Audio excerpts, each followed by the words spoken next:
saya mengundang supaya yang happy wedding anniversary di ulang tahunnya yang ke 18 tahun untuk datang di sini membacakan perikop ini. Sekali lagi 1 Korintus pasal 14 ayat 28 ayat 26 sampai 40. Saya silakan Ibu bersama Bapak akan dibaca berbalas-balasan, tentu berdua. Ya, silakan. Bapak mulai atau Ibu mulai, kemudian lanjut sampai di ayat 40. Di sini. Ya.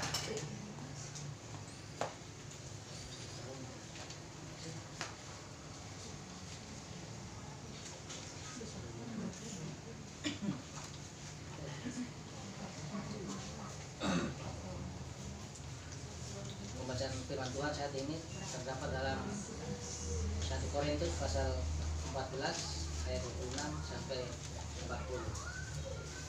Firman Tuhan berkata, "Jadi bagaimana sekarang saudara-saudara?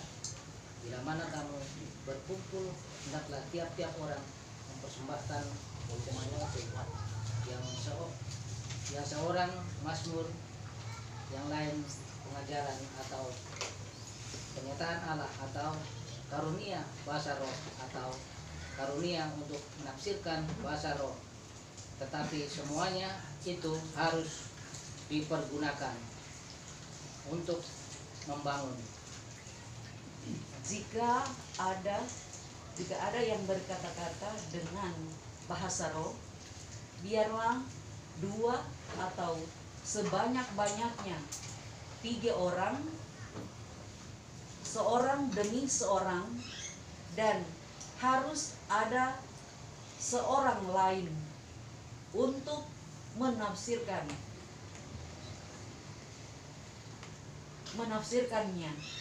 Jika tidak ada orang yang dapat menafsirkannya, hendaklah mereka berdiam diri dalam pertemuan jemaat dan hanya boleh berkata-kata kepada dirinya sendiri dan kepada Allah.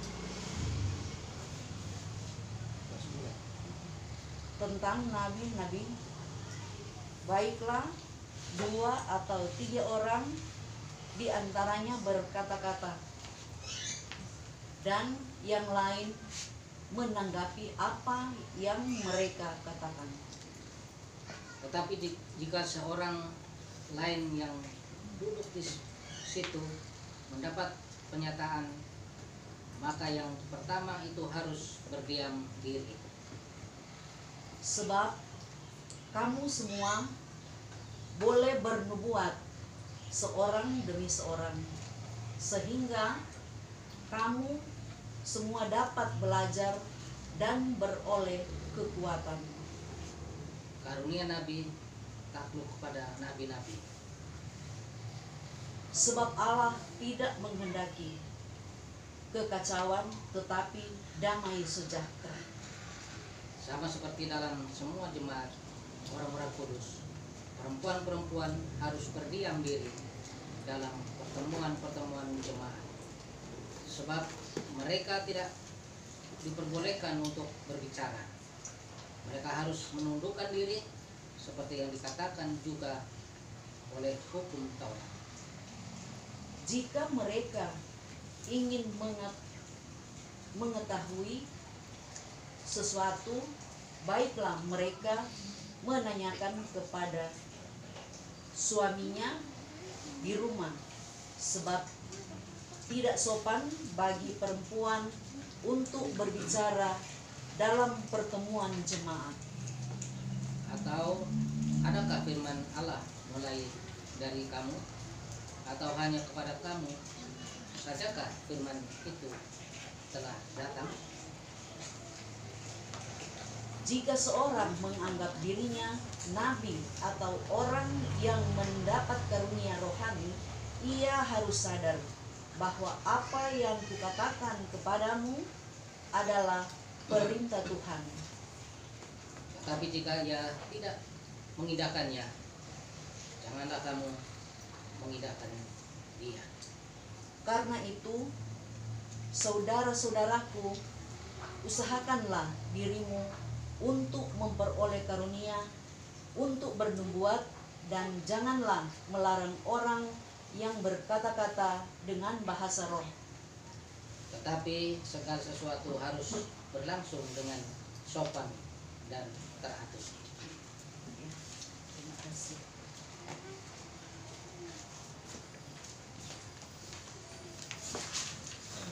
Terima kasih. Demikian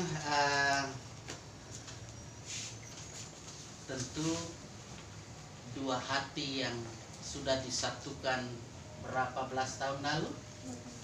18 tahun yang lalu. Happy wedding anniversary 18 tahun. Luar biasa. Yang berbahagia adalah kita semua yang mendengar dari firman Tuhan dan kita terus mau melakukan di dalam kehidupan setiap hari sebagai ibu-ibu, sebagai bapak-bapak. Ya, kalau pada saat ini kegiatan PLK Ibu sudah yang kedua kali tadi apa yang disampaikan oleh pengurus tadi. Bapak perdana ya? Ya, dan jangan cuma perdana nanti tapi terus pasti ya.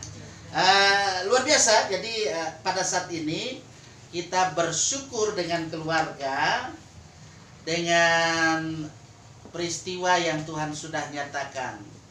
Tuhan sudah menyatukan dua hati ya, disatukan dalam ikatan perkawinan, pernikahan. Ingat memang pernikahan Kristen itu adalah eksklusif. Kenapa saya katakan eksklusif? Memang pernikahan Kristen itu sekali untuk selamanya ya. Dan hanya satu istri, satu suami, ini boleh dua, itu disebut eksklusif ya. Jadi memang beda ya, harus beda sekali. Nah oleh karena itu kalau dalam kehidupan kita sebagai rumah tangga, sebagai keluarga, ketika tadi nas pembimbing ya, di situ ada kalimat interrogatif. Adakah Tuhan di tengah-tengah kita atau tidak? Itu Keluaran pasal 17 ayat 7.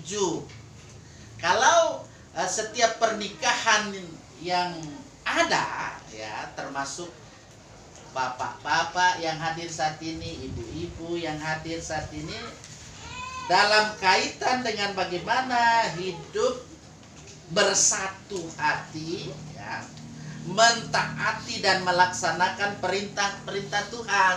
Nah, itu kan perintah Tuhan, apa yang disatukan oleh Allah tidak boleh diceraikan oleh manusia, seperti itu. Karena itu dipertanyakan, adakah Tuhan di tengah-tengah kita atau tidak? Kalau dalam hidup kita selalu memperhatikan perintah Tuhan, pasti ada. Amin. Ya, ketika ada perintah Tuhan kita lakukan, itu berarti dalam kehidupan rumah tangga harus senantiasa tetap dipertahankan kecuali maut yang memisahkan. Nah inilah aturan yang tentu sudah ada sejak dahulu kala, sejak purbakala. Kalau kita memperhatikan bagian perikop di nas yang mengantar kita dalam ibadah syukur saat ini, karena apa? Aturan-aturan Tuhan yang Tuhan berikan itu sebetulnya hanya, kalau dalam bahasa Indonesia ada 5 huruf. Huruf apa saja itu ibu-ibu dan bapak? Kalau dalam bahasa Indonesia. Kalau dalam bahasa Inggris ada 4. Cuma beda sedikit karena bahasa kan beda dia. Bahasa English and Indonesian. Nah, itu. Dalam bahasa Indonesia dia hanya terdiri 5 huruf. Huruf K, huruf A, huruf S, huruf I, huruf H. Nah, itu. Apa itu? Nah itu. Kalau ada kasih ya, ada Tuhan pasti di dalamnya. Tidak mungkin tidak kan? Kemudian ya kalau saya katakan 4 huruf, apa itu? Love, gitu. Oh my love, my darling. Nah, itu kalau ceritanya Titanic itu memang luar biasa. Kalau itu memang diingat ya, love my darling. Terkenang itu di pinggir apa itu dia ada sementara menaiki apa itu kapal pesiar yang megah, tapi mengalami apa itu. Nah, itulah hidup ya. Baik, jadi Tuhan itu penting, harus ada dalam hidup kita. Nah, saya yakin 18 tahun usia pernikahan, rumah tangga Sumardi Rumagit ya, Sumardi Rumagit langgeng ya Pak, langgeng ya, langgeng abadi. Jadi ketika tadi dibacakan di perikop yang ada 1 Korintus pasal 14 ayat 26 sampai 40. Nah, ketika Tuhan itu ada dalam kehidupan kita sebagai orang percaya, kita di hati kita terutama ya, di hati kita ya, di rumah kita di mana kita ada, kita menghuni rumah kita, itu berarti selalu hukum Tuhan ya, peraturan-peraturan yang ada itu kita ikuti sehingga keteraturan itu ada, betul? Ya, keteraturan bagaimana kita menghadirkan shalom. Nah, itu. Damai di hati. Ya dah. Kalau tidak ada itu ya memang susah ya. Nah, ini penting. Mari kita lihat apa yang terjadi, what happened. Di jemaat Korintus pada masa Paulus itu mereka sangat transparan, terbuka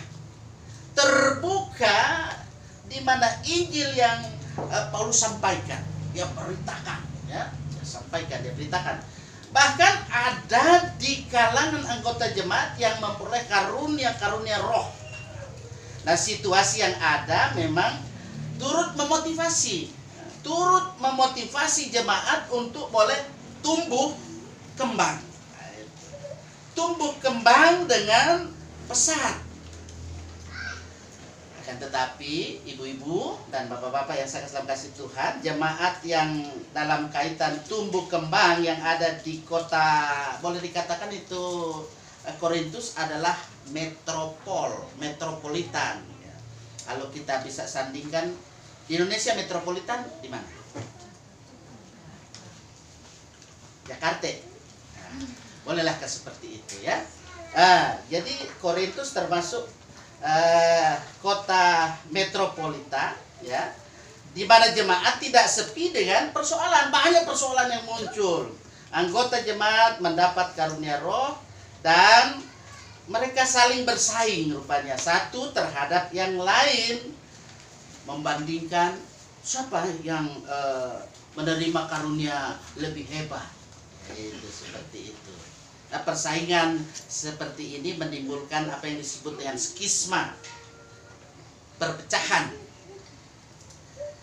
Ibu-ibu dan bapak-bapak, keluarga yang berhappy birthday, rumah tangga Sumardi Rumagit. Mari kita lihat di sini jemaat Korintus, dia menjalani hidup dipengaruhi dengan cara ya memang rupanya terjadi terkotak-kotak ya, bukan zaman now saja terkotak-kotak rupanya, sudah zaman Korintus itu. Betul Al-Khatib bilang Al-Khatib pasal 3 itu ya. Sudah terkotak-kotak dan rupanya jemaat ada yang sesuka hati mempraktekkan karunia yang ada pada diri mereka, termasuk cara mereka beribadah kepada Tuhan. Rasul Paulus mengingatkan supaya mereka punya keteraturan dalam beribadah. Kalau kita perhatikan di 1 Korintus pasal 14 ini, di sini Rasul Paulus dia menyoroti pentingnya keteraturan beribadah, termasuk cara berkumpul yang harus bermakna seperti peran setiap orang, yaitu bagaimana dia boleh mempersembahkan mazmur. Kalau sekarang rupanya lagu Mazmur kurang dipakai, padahal itu sebenarnya Mazmur itu makna teologisnya luar biasa. Makanya kalau ada yang buka YouTube saya, ada itu bagaimana itu kita menggunakan Mazmur pagi, Mazmur siang, Mazmur malam, ya. Kalau Mazmur 105 dengan syukur pujilah Tuhan, biar namanya ditinggikan. Nah, itu. Terkadang lagunya yang kita terkadang suka yang jingkrak-jingkrak. Ya, bagaimana Bu Pen? Ya, orang lebih suka seperti itu. Padahal adakah makna teologi yang mendalam di dalamnya? Bukan saya menyinggung ya, bukan ya. Tapi memang seperti itu, saya juga pilih terkadang lagu ini yang disuka gitu. Tidak juga kita harus apa? Kaku. Gimana ibu-ibu? Ini boleh kaku toh? Memang bapak begitu juga toh? Boleh kaku. Harus fleksibel.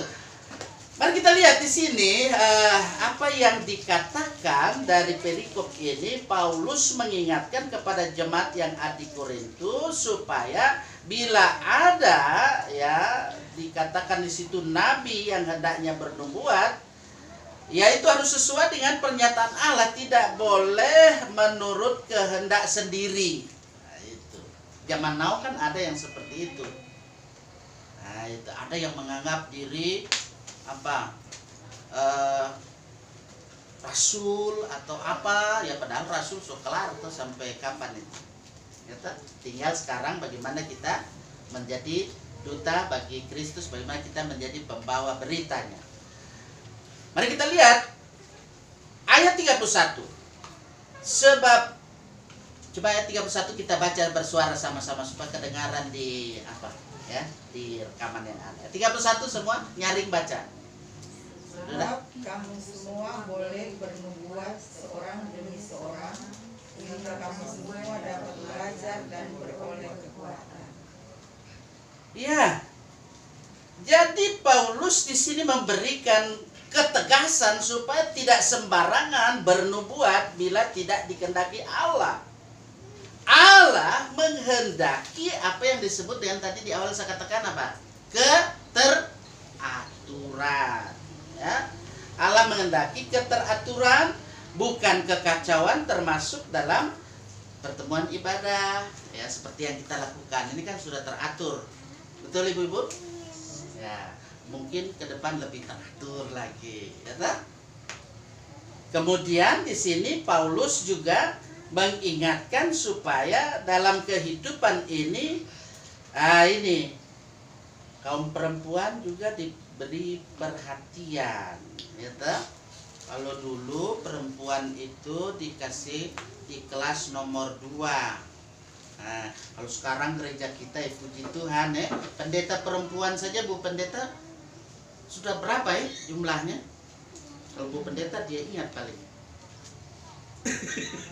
Iya, saya perhatikan, oh ini yang diurapi jadi pendeta, dari vikari jadi pendeta, oh perempuan banyak. Karena apa? Tuhan memberi tempat kepada kaum perempuan untuk bagaimana perempuan berkiprah, bukan hanya kaum laki-laki ya. Karena itu Yesus mendobrak sudah itu pola pikir lama. Benar Bu Pendeta, itu sudah didobrak pola pikir yang lama itu supaya nanti ada pemilihan majelis jemaat gitu. Tidak hanya ketua kaum ibu saja nanti yang perempuan, di desa-desa begitu biasa. Satu-satunya perempuan biasanya cuma ketua kaum ibu. Tapi kalau di kota lihat ada ibu diaken, Julita, siapa lagi? Tanpa saya sebutkan lagi ya. Di kolom 7 ini, kolom 6 lagi semuanya. Kolom 5 ada 1 ya, ibu diaken itu ada. Kolom 4 ada juga. Kolom 3 ada juga. Kolom 2 ada juga. Kolom 1 ada. Mudah-mudahan ke depan yang tidak ada itu ada. Begitu. Amin. Nah itu jadi kaum perempuan punya tempat di dalamnya. Karena itu ibu-ibu yang saya kasih dalam kasih Tuhan, kita syukuri bahwa dalam kehidupan kita peran kaum ibu, peran kaum perempuan luar biasa di tengah-tengah kehidupan masyarakat juga. Ya, bagaimana presiden kita pernah perempuan, siapa dia? Ibu Megawati Soekarno Putri. Nah, saya ingat itu. Apa lagi? Ada lagi? Mudah-mudahan ke depan ada, ya tak? Ada lagi nanti. Mungkin generasi kita yang ini, ya tak? Nah, bisa, ya. Tidak ada yang mustahil bagi Tuhan, asal selalu tetap takut akan Tuhan kita, ya. Karena ke depan persaingannya itu tidak hanya mungkin bisa dikatakan mayoritas minoritas, tapi bagaimana dia bisa menguasai disrupsi di era digital ini. Terutama takut akan Tuhan, bukan cuma menguasai itu. Makanya anak-anak harus dibekali juga itu, selalu dengan takut akan Tuhan. Baik ibu-ibu yang saya kasih dalam kasih Tuhan, tidak panjang lagi, jangan nanti ada sudah suara lebih kuat lagi. Jadi kita lihat di sini bahwa dalam kehidupan ini karunia-karunia yang Tuhan berikan kepada siapa saja, ya tak? Gunakan itu. Ada karunianya, oh suaranya gagah sekali le, ayo tak? Gunakan itu untuk paduan suara, ya tak? Saya tanpa sebut paduan suara. Apa lagi? Bapak-bapak. Apa lagi bapak-bapak? Talentanya bapak-bapak apa lagi?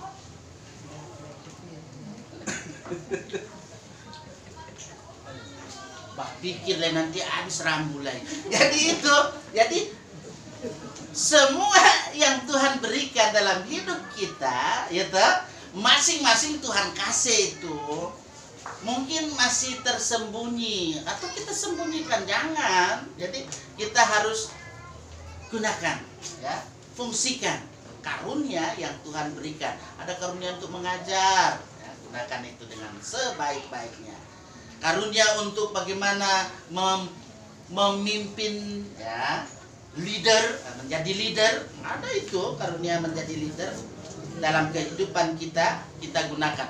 Dan masih banyak hal-hal lain yang tentu kita bisa jumpai dalam kehidupan berjemaat kita, dalam kehidupan bermasyarakat kita. Karena itu tetaplah hidup di jalan yang benar. Amin. Selamat memperingati hari ulang tahun yang ke-18 tahun buat keluarga rumah tangga Sumardi Rumagit. Kita respon dengan syair lagu Jalan Hidup Orang Benar. Jalan hidup Orang benar diterangi oleh cahaya firman Tuhan. Jalan hidup orang benar semakin terang hingga rembang tengah hari. Apabila ia jatuh, tidaklah dibiarkan sampai tergeletak, sebab tangan Tuhan jua yang menopangku dan membangunkanku kembali. Tuhan memberkati dan berjalan di jalan yang benar. Ibu-ibu